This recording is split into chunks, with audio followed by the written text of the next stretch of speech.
এই রোজ ডের দিন ফেসবুক খুলতে পারিনি, ইনস্টাগ্রাম খুলতে পারিনি। গোলাপের ছড়াছড়ি, কে কাকে কত গোলাপ দিতে পারে, এত ভালোবাসে সবাই সবাইকে। ভালো কথা, ভালোবাসা ভালো।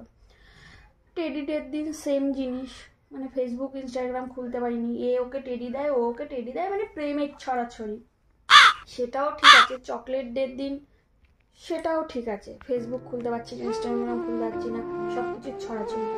আজকে কাক ভরে উঠেছি, স্নান টেনান করে ফোন হাতে নিয়ে বসে পড়েছি, একবার ফেসবুক খুলছি, একবার ইনস্টাগ্রাম খুলছি। কিস ডে, আজকে যত সম্ভব কিস ডে না, কিস দেখবো কে কাকে কতগুলো কিস দিচ্ছে। এবার আজকে কোনো পোস্ট নাই, এরকম করলে চলে? দেখাবা যখন তোমার সব দেখাও, এটা দেখাবা ওটা দেখাবা, আসল জিনিস দেখাবা না, এই করলে কি দর্শকরা ক্ষতি যায় না? খেপে যাবে তো।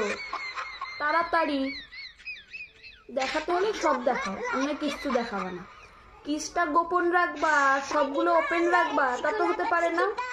রাখলে সব ওপেন রাখো, কেমন? ভালো কথা বললাম, এরপর কিন্তু রেগে যাব।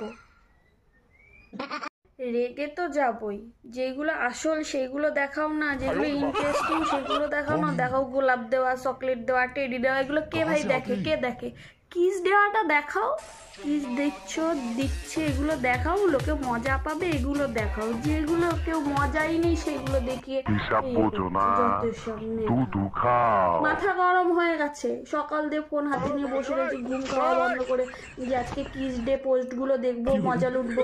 সব তো কিছুই হলো না, আমার ঘুমটাই নষ্ট হলো, খাওয়াটাই নষ্ট হলো। দুধ চাই দেখবোই না, আজকে ফোনই বন্ধ করে দেবো।